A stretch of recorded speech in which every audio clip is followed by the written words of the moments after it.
ගොඩක් දෙනෙක්ට තියෙන ගැටලුවක් තමයි කොහොමද ෂෝට් නෝට් එකක් හරි විදිහට හදාගන්නේ කියන එක. ඔන්න ඉතින් අද මම ඔයාලට කියලා දෙනවා අපි කොහොමද හරියටම ෂෝට් නෝට් එකක් හදාගන්නේ කියලා. ඒ වගේම ෂෝට් නෝට් එකක් ලියන්න කලින් අනිවාර්යයෙන්ම මොනවද කරන්න ඕනේ කියලා මම ඔයාලට කියලා දෙනවා.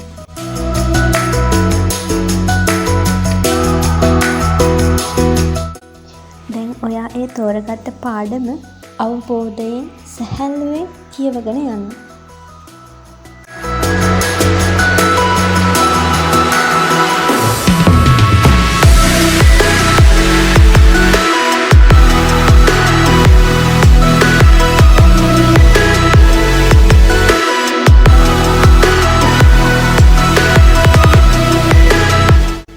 පාඩම එක වතාවක් කියවගෙන ගියාට පස්සේ ඔයා දැන් වැදගත් කරුණු ටික හයිලයිට් කරන්න ඕනේ.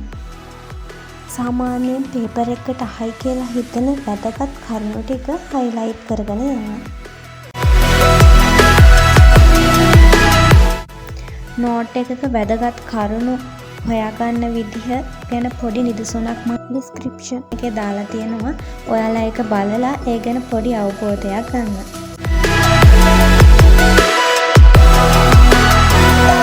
ෂෝට් නෝට් එකක් හදාගන්නකොට මේ පිළිවෙලට කරේ නැත්තම් වෙන්නේ ඒ ෂෝට් නෝට් එක හදාගන්න එකෙන් කිසිම ප්‍රයෝජනයක් නැති වෙන එක. මොකද ෂෝට් නෝට් එකක් අපි හදාන්නේ අපිට මතක හිටින්නනේ, පාඩම් කරන්න ලේසි වෙන්නනේ.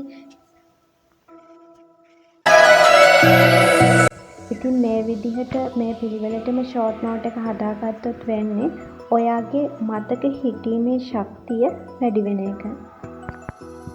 ෂෝට් නෝට් එක ආයෙ නැවත පාඩම් කරනකොට ඔයාට කිසිම අපහසුාවක් නැතුව පාඩම් කරන්න පුළුවන්.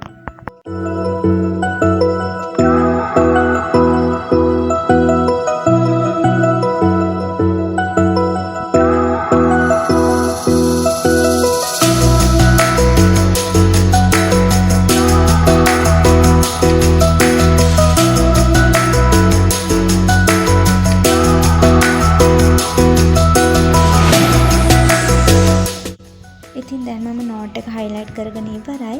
ආයෙ වතාවක් හයිලයිට් කරගත්ත කරුණු ටික බලාගෙන ෂෝට් නෝට් එක ලියන්න පටන් ගන්න. ඔයාට පුළුවන් මේක CR කොළ හරි A4 කොළ හරි අරගෙන හදාගන්න.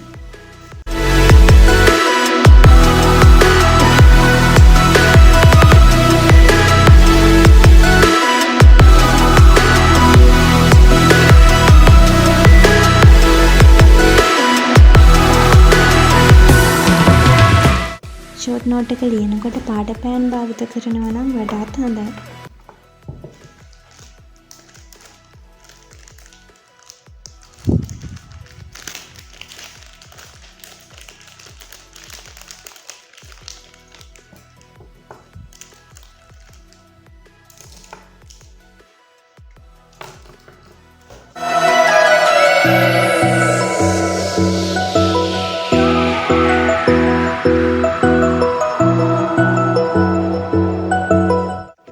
මේ විදිහට අංක දාන්නත් අමතක කරන්න එපා. දැන් තියෙනවට හයිලයිට් කරගත්ත වැදගත් කරුණු ටික ලියාගෙන යන්න.